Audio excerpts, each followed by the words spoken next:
Buenas noches, mi gente, and welcome to UCTV, brought to you by Coalicion, Unida. UCTV was started with a goal, una meta, to entertain, educate, and unite during a time when we couldn't leave the house because of the pandemic. Now that we're finally seeing the light, we decided to add more fabulousness to the show. So if you're enjoying what you're seeing, make sure that you like, share, and subscribe to our YouTube channel so you don't miss a single episode.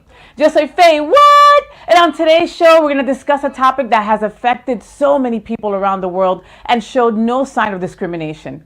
COVID-19 really affected us, and it really affected everyone's just perception of depression and addiction. God, it was just awful times. But as always, we want to end on a happy note as well. So we'll be taking a look at some just fun gay book titles at the end of our show. So let's get started. A recent poll showed that the average share of adults reporting symptoms of anxiety disorder or depressive disorder from January through June of 2019 versus January 2021 was a staggering 30% higher. So that means that January through June of 2019 was an average of 11% to January's 2021 average of 44.1% of people saying that they were depressed. COVID has affected everyone. I mean, it taught us how to appreciate our family and friends more, right? It taught us how not to take things for granted, like hugs. I miss hugging people, oh my God. But while many were confined to the inside of their homes, many were also confined to the insides of their thoughts, their fears, addictions, and mental illness. As a person in recovery, I can tell you that during quarantine, many were struggling. I lost a few friends to relapses early on. There were some dark times for many, and there can't be shame behind that. So we decided to talk about it. There's always been a stigma to seeking help with your mental illness, and that's completely absurd. So we decided to bring one of our favorite people, one of my closest friends actually, Recovery Coach Rachel Simpson on. So let me tell you a little bit about this marvelous woman. Rachel Simpson is an openly gay woman with 25 years of experience in the field of addiction and mental health. She's a psychiatric nurse, counselor, interventionist, recovery coach, public speaker, and educator. She has a very personal story of losing her little brother to addiction and has dedicated her life and career to helping others suffering from addiction. She has a private practice as Coach for Life Recovery. She is a nurse manager for a psychiatric facility and a clinician for an in-home treatment provider. How does she find time to do anything else and be one of my closest friends? I don't know. Here is Rachel Simpson. Hello, Rach. Hi. Thank you for having me. And I learned from the best. Yeah, from my crazy. Yeah, okay. Miss Rachel, thank you so much for saying yes, mamita. I mean, you personally are a personal reason why I don't go crazy and drink almost every day. So I thank you on a personal level for that. And thank you for saying yes to this. You know, our executive producer, Herb Sosa, when he threw your name into the hat, into the ring, I was like, Rachel, like Rachel Simpson, like my good friend Rachel Simpson. And he's like, yeah. I'm like, perfect. Sign her up. Anything for you guys. I love the platform, and I love Herb, and you know, I don't think I have to tell you about you, but thank you for having me. It's definitely an important topic, so I'm happy to be here. So I, for one, can't imagine going through COVID without the support of my friends like you. You know, Rachel and I were in the same pod, so to speak. You know, early on when people saw no one, I saw 3 people and Rachel saw 3 people. And we were part of those 3 people that each other saw, you know, and my A group, you know, my AA group really helped me. But there were moments that I thought to myself how easy our minds can get away from us, you know, and we're just left with our thoughts, you know, when we weren't watching Tiger King or something like that, right? You know, and, you know, I had friends that were worried about not having their meds, Rachel, or not being able to see their therapist during that time. Did you hear of things like this happening earlier last year? Yeah, absolutely. So, in some of the ways that COVID affected us, obviously, is there were a lot of practices that shut down. There were a lot of resources that unfortunately went away. And, people struggling with addiction and or mental health were really left to kind of, figure things out for themselves early on. It was shocking to the world as a whole, but it was even harder, I truly believe, for those that were already suffering, and especially in the early throes of recovery, or early recovery. Having your tribe and having your group and having your peers around you, as you know, is one of the main frames of staying sober. Overnight, that went away. And not only did, AA and AA and all the recovery support groups, like dissipate, run, like roaches in the night, like we all did when this first hit and happened, and nobody knew how to kind of like get through the next day. This definitely hit this community a lot harder. And one of the reasons that you said is having access to resources. And for somebody who is maybe being seen at a not-for-profit, no longer had access to medication. And, I was fortunate and very blessed that I kept working through the entire beginning of the pandemic, but there was definitely a greater need than most Yeah. of us providers could even manage and serve. I can't even imagine. Yeah. Now let's talk about a little about like depression. Like, do you, in your own personal opinion, do you think that people are more depressed, like because of, was it COVID or the effects of it? Like, do you think that just people all around are more depressed Yeah, than a couple of years ago? Yeah, I mean, absolutely. Statistically, we're seeing that. And people who are suffering with mental health, obviously, one of the main diagnoses is generally anxiety and or depression, combination of both. And in recovery, as you well know, I mean, there's a huge component of addiction that is, wrapped around depression and anxiety and fear. So depression has skyrocketed just for the, regular population, just in response to, our world kind of being shifted upside down. And then when you're talking about somebody who already suffers from depression, and you take away community, and you take away their friendships, and you take away their, their lines that before support, of course, it's going to exacerbate their depression. And that's what we saw. And, people really hung on for a while, not knowing what this was going to look like. But I think as the months wore on, I think people became alarmingly aware that this wasn't going away anytime soon. And, we lost a lot of, like you said, people to just losing resources. So people were not getting their antidepressants, number one. So hence we ended up with a more severely incapacitated community. And people who were already depressed, this just exacerbated it. One of the things that we try to help with people, as you know, again, in recovery, is community connection. That is the antithesis to kind of addiction. We teach that all the time in every platform. What we want for anybody who's suffering with addiction is to have community, to find joy, to, find things that matter and have purpose in their lives. And all of that went away overnight. And I had read somewhere, Rachel, that in comparison to March 2 years ago, to last year, oh no, excuse me, April, that overdoses had gone up by 24%. 24% in just a year. And I remember, and I recall early on when we were all freaked out, again, we're part of an inner tribe, me and Rachel, and I would say, my God, Rachel, I just lost another person. Like, I just lost another person in my, in my group or whatever. And then you would come back and say, like, yeah, we just lost somebody, or a friend heard, a friend nurse just lost someone. And that was common practice going on last year, was it, or was it not? Right. Oh, absolutely.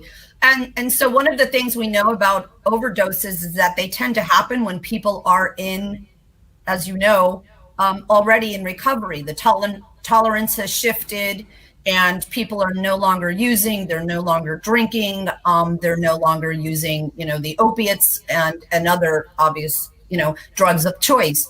And what we know in addiction is that overdoses occur, the majority of overdoses occur when somebody's already been in a state of recovery and their tolerance has changed. And then they go back out and they pick up again and they think, I can pick up where I left off. And when people relapse, as you know, it's kind of a Pandora's box effect.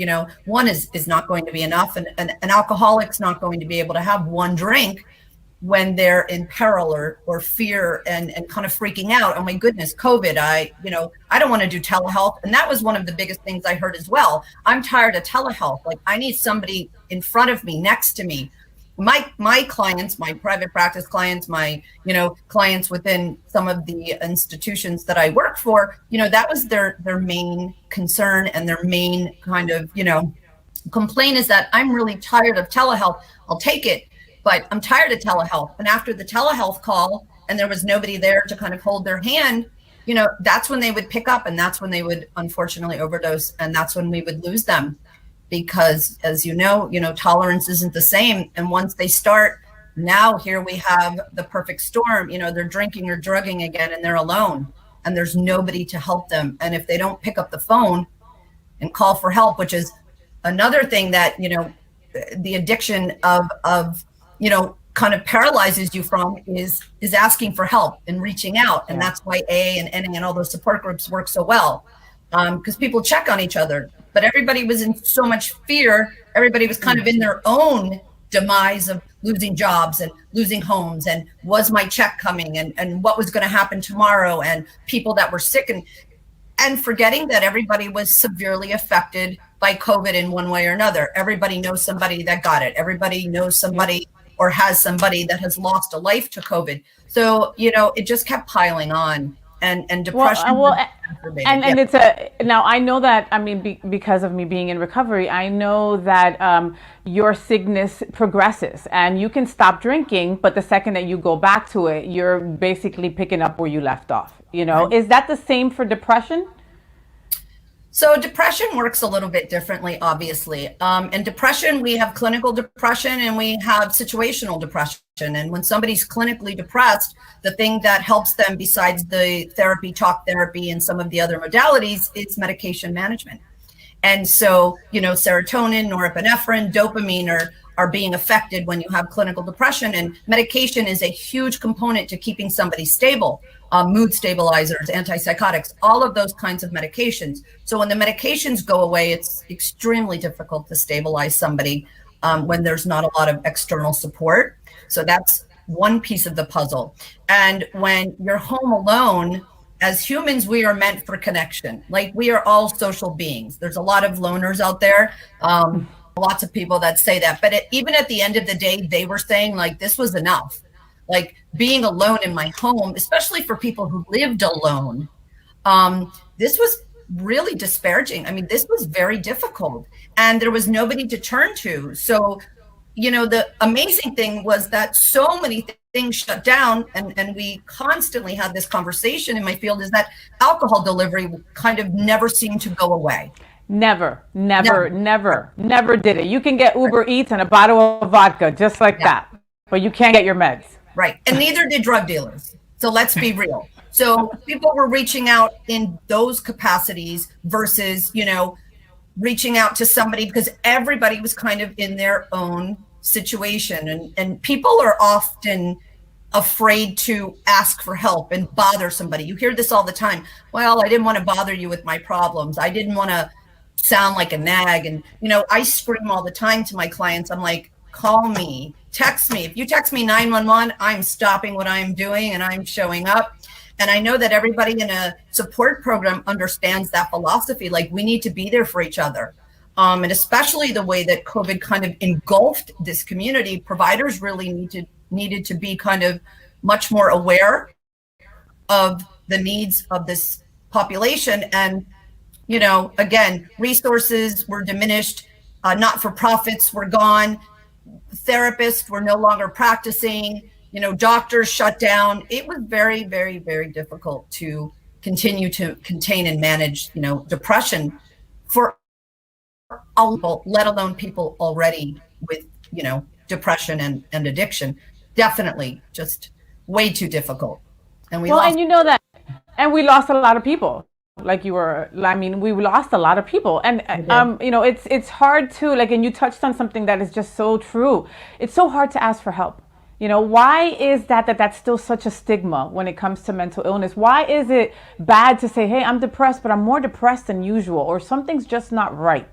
You know, so what are signs that someone can look for, like in their friends or in their partners? Maybe there's some kind of signs that that you can like lead us into that would give us some kind of insight. You know, because of course we all want to help each other, but sometimes we all have that friend.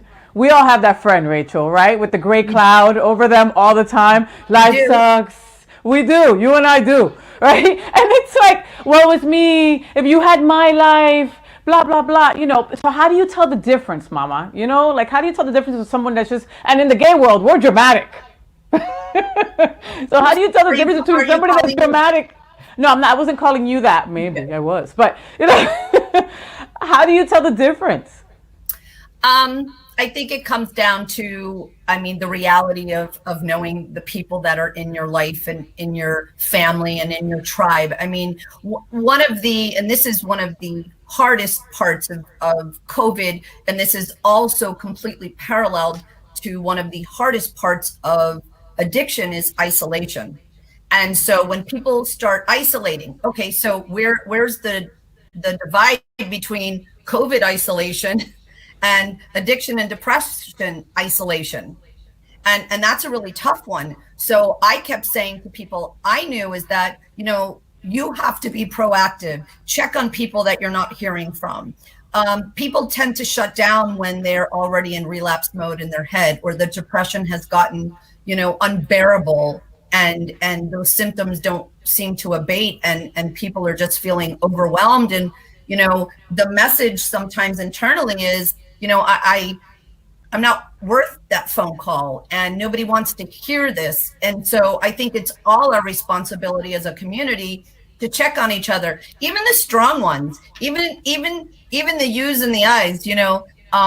We sometimes need that kind of, hey girl, you know what, it might have only been 2 days, but are you okay? You know, like, how are you in this epidemic, in this pandemic, or how are you in your world and what's going on? You know, we need to be there for each other. But one of the first signs is they isolate. You isolate.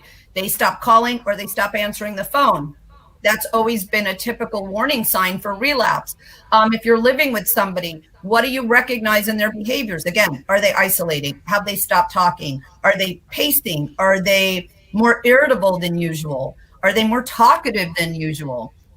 Just about knowing the people in your and being aware of things that look and feel different, and showing up and maybe asking the question, are you okay? Is there something that I can do? And the saddest part about COVID is that there were not a lot of things that we could do for people. And that was the hardest part, other than being able to, you know, get online and have a Zoom. It was very difficult, especially as a provider, to not have a resource for somebody who was really being swallowed by everything. And it's crazy because, you know, we try to know our friends, but like, you know, in our community, when our friends disappear, that means they got a new hot date for a little bit, you know? So we're like, oh, is the person disappeared, or are they, you know, and the introverts, oh, I always like to isolate. No, you're an addict and you need to start talking to more people. That's what's going on, you know? And, you know, we're told in recovery that the relapse starts way before. Yeah. Absolutely. So hence what we're talking about. So, you know, people are irritable, or people are less talkative, or, you know, your wife or your partner's not coming downstairs to watch TV with you, or, you know, they look off, or they're not eating, or they're overeating. Those are all symptoms that, you know, something is askew. And again, the hardest part is, what do you do in the middle of a pandemic like this when you can't say to somebody, let's call your therapist, let's call your provider, let's call your doctor, let's, you know, even if somebody's really having a significant, you know, episode, it was really difficult to even get people into, let's say, a psych facility if somebody was becoming, you know, that despondent. During COVID, it was like, well, at the beginning, maybe, you know, oh, well, you hear somebody saying, you know, I can't do this anymore, and you really believe kind of, you know, they're at the edge. And at the very beginning, it was like, well, did they get a COVID test? And that was some of the things that I was having difficulty with clients. Like, I have a client who needs to go in detox now. Well, I had to spend a lot of time and effort to get them a negative COVID test at the beginning. Now every treatment center and every provider obviously has, their own COVID resources, but that wasn't what it was at the beginning. So like I said, it was just layers and layers of difficulty in helping the community. And again, losing the connection to AA and NA and 12-step and smart recovery and Dharma recovery and refuge recovery. People were struggling in their everyday. What's going to happen with my job? Do I have, money for my next meal? How am I going to feed my family? Schools are shutting down. I have the kids. Everything blew up. So, it was kind of like an alienation. And where we lost footing is unfortunately in this community, because the world literally, like, and everybody else knows, it just kind of stopped. Completely. It just stopped completely. And to this day, I still hear people that are like, I'm zoomed out. I don't want to talk to somebody on a screen anymore. But do you think that this is our new reality? I mean, I know that you're vaccinated now. So will you start seeing people? You're seeing people in person now. Are things going back to normal, or do you think that the telehealth will always be a part of this now? I think right now it's about 50-50. I speak to a lot of providers on a daily basis when, the upside for them is that I don't have to pay now for the brick and mortar, of what I used to. Telehealth is the way to go. And I do believe that telehealth is going to be kind of the wave of the future, but there's always going to be a need for inpatient. And I do think that that's slowly coming back to fruition. Yes, I am seeing people in person. I feel much better because I have had my second vaccine. And so I am obviously with a mask still willing to see people in person. And, the treatment centers and the facilities are doing much better with isolating, COVID positives and letting everybody else kind of get the treatment that they continue to need. And providers are returning. And so like everything, it is kind of coming back. And I'm happy to say that there is a lot more in-person availability, maybe not as much as we need yet, but I think it's on the return for sure. As more people get vaccinated and providers feel safer, I definitely think we'll be seeing a lot more of that. But again, telehealth has proven to be something that's kind of been this animal over here. And a lot of us are still seeing people thrive that way as well. So I think having the both, gives us a lot of options for the future. Yeah, and I'm surprised that more people don't like it. I mean, like Zoom meetings and stuff like that. You don't have to put on pants, Rachel. You're probably not wearing pants right now. You know what I mean? Like, that's awesome. And a lot of people are just like, no, I don't want to. I don't want to. And that is what it is. On a personal note, Rachel. So, I know, as will probably heard my intro at the beginning, you lost your brother to addiction. And that kind of catapulted your mindset as to basically dedicating your life to this. Because, girl, as long as I've known you, you're always helping somebody. So thank you for what you do. Has it ever gotten to a point where you're like, God, this is just too sad. I can't do this anymore. I know that I'm doing this for you, my brother, and I love you, and I'm sorry that you went through that, but there's just so much sadness in this. I can't anymore. Have you ever gotten to that point? Yeah, every day. Losing people, struggling with people. I mean, I find the acuity, the seriousness of my clients' conditions, has obviously, the scales have tipped. So, it is sad because in addiction, and I don't have to tell you, there will always be loss.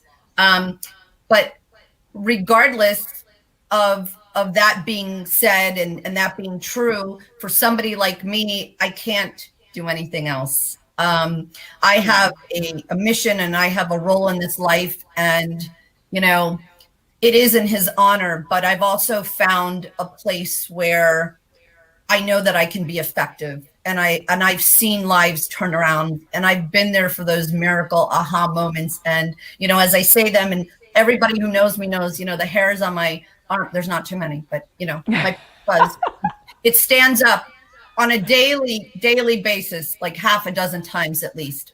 And that's why I get up and I do what I do, and I won't stop. And I haven't developed kind of a shell, if you will, because I'm open to the empathic side of myself and, the emotional connection, because I think that's also what makes me effective.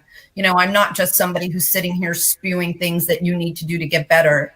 I'm with you by your side, finding out what you value and how I can help you return to that. And I think that makes a big difference when you're sitting with somebody who truly cares about your outcome, not from a statistic perspective, but that, I truly care about your life and helping it get better. And, I'm hoping to continue doing this as long as I possibly can.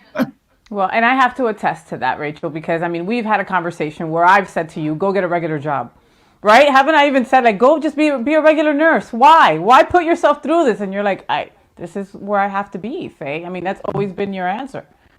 Yeah. It's like me telling you, come out from behind that camera, girl, and never be there again.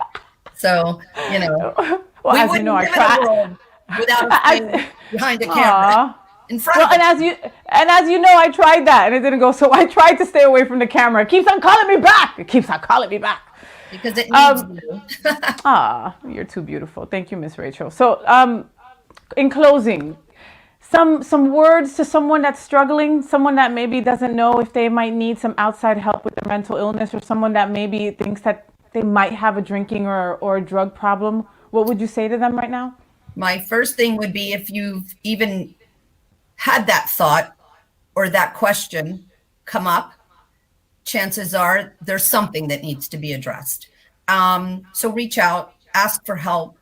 And I implore kind of the rest of the world in the community to look in for help and reach out to those people as well, and see if you can help guide them or refer them to somebody like me or somebody like you.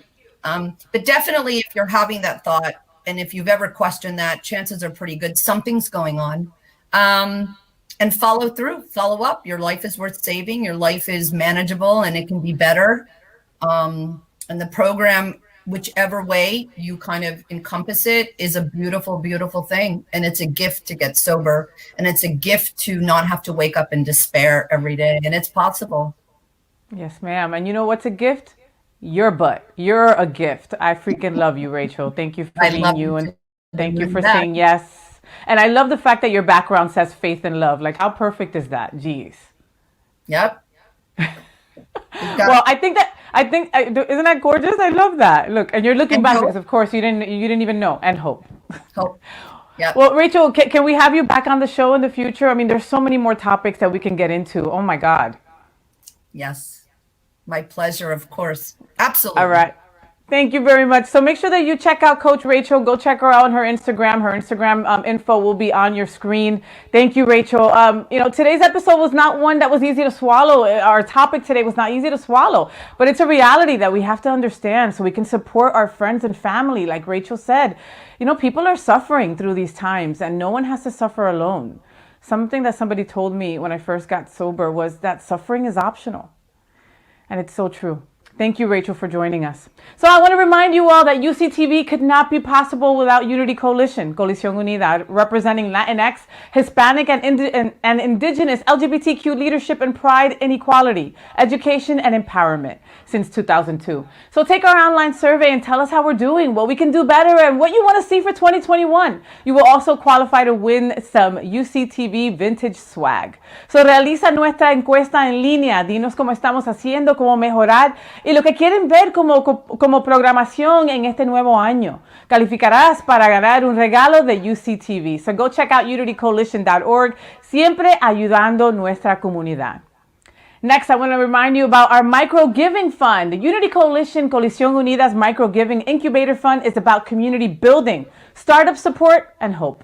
Microgiving is most often thought of as a charitable donation of a small increments of money from a single donor to a specific recipient. But over the last decade, this giving option has changed a little and evolved to include a variety of needs, including ideas for your businesses, resources and funding, and a lot of different opportunities. Unity Coalition, Coalición Unida, trae microgiving a la comunidad TLGBTQ del sur de la Florida con un enfoque en lo que las personas necesitan ahora mismo y la oportunidad de ayudarlo a estar un paso más cerca de la estabilidad, la prosperidad, la devolución y el cumplimiento de sus sueños. So go check out that all on our website and on unitycoalition.org. And you can also go and check us out on social media. All the info is there. And hey, you never know, we might be helping you and your establishment out, your business. You know, if you need us, we're here. So now we've got our funny segment. Yes, we'll do a little humorous segment. All right. One of my favorite parts of the show. So we've got the gayest book titles. Yes, you heard me right. The gayest book titles. Next, our first book title is Dick. It's What's for Dinner. I don't even have to say anything else. Eso se queda así mismo. Our next book, A Criminal, a Pilot Aspiring to Save the Universe. Ah, okay. All right, cool. Next, Bunny Ears. Seriously?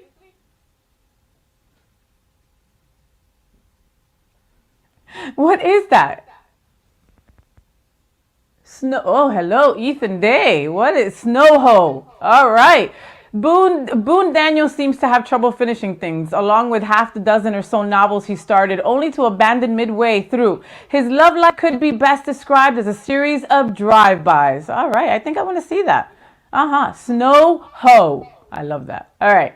Next, But Pirates in Space. Come on, you have to go read this book. Strap yourself in and strap something on as you're transported across galaxies and lifetimes by Keenan Kelly, Cage Allen, Angelica Sparrow, and T.C. Blue. You've got to see that. Come on. That right there. You have to go see that. You have to read that.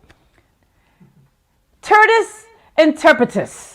Cursed by an impatient witch to turn into a tortoise at inopportune moments, Tip is horrified to find himself tortoise-napped by a customer at the cafe where he works. Can you imagine a gay boy turning into a turtle? Really? I don't know. Well, gay boys have hard exteriors. I can see that. All right. Next book. Beware of Geeks Bearing Gifts. Julian Quinn Quintero, a gruff, tough Miami SWAT officer, has been injured on the job, and all he's looking for is a little peace and quiet to recover. Difficult to achieve with his large Cuban family. Any Latino family members out there know what I'm talking about? Check out this book. and it's about someone in Miami. So how perfect is that? Our next book, Simon versus the Homo sapiens Agenda. All right, so 16-year-old and not so openly gay Simon Spear prefers to save his drama for the school musical, but when an email falls into the wrong hands, his secret is at risk of being thrust into the spotlight. So make sure that you go read that book. I want to see that. That's cute. Next, Sappy Pine Trees and Sticky Fingers is the next book. 'Tis the season, pine needles, sap, and frozen limbs, yet these two can still feel the heat between them. Caliente. Hey, okay, so if you wanted to read any gay books, we gave you a bunch or an array of different ones that you can go check out at Amazon.com or a library near you. I guess maybe a gay library near you. But have an idea or a story you'd like to share? We'd love to hear it. Cuéntanos, and it might be featured in one of our upcoming segments right here on UCTV. So send them our way on our Instagram page at UCTV_Unity Coalition. Next, I want to remind you guys that we are looking for artists. Sí, estamos buscando artistas trans and non-binary. Unity Coalition, Coalición Unida Trans Art and Art Lab is coming up. It's a virtual gallery for artists of the trans experience. Art Lab exhibit explores art and events of the trans experience, providing a virtual gallery of work by local and international artists. This virtual gallery joins our ongoing partnership with Pride Lines LGBT Community Center here in Miami, which I love them. I love all the work that they do. Art Lab at Pride Lines, overseen by Unity Coalition, with local, national, and international artists, and their works will be featured year-round, free, and open to the public. So if you've got some work of yours, some art that you want to display, get on over to our webpage. Our applications are right there, available at unitycoalition.org/artlab.html. Wow. So what an incredible show. Thank you so much. That is all the time we have for this week's UCTV. Make sure that you follow us on all social media platforms. On Instagram at UCTV_Unity Coalition. On Facebook at Unity Coalition. You know where to find us. Hey, and if there's something that you want us to cover, send it our way. You never know. It might be our next topic on one of our next UCTV. I want to give a big special thank you to my sister, my girl, Rachel Simpson, for being our guest today. She is just incredible. And she's a nurse, interventionist. I mean, she is everything. And the fact that she sat with us today for 30 minutes in her crazy busy schedule to talk about addiction and depression really, truly meant everything to us. So thank you. And for those of you who are out there and are struggling, get some help. It's out there, and it's out there for you. You don't need to be alone during this.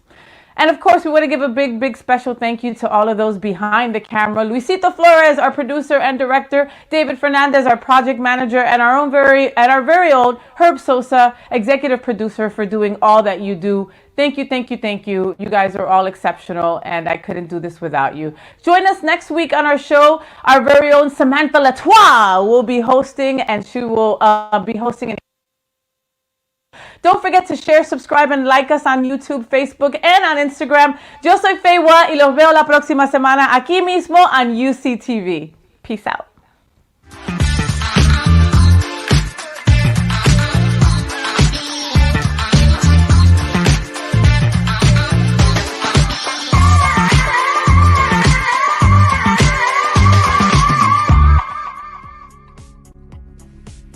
Unity Coalition, Coalition Unida, is advancing equality and fairness for the Hispanic and Indigenous LGBTQ community through education, leadership, and resources since 2002.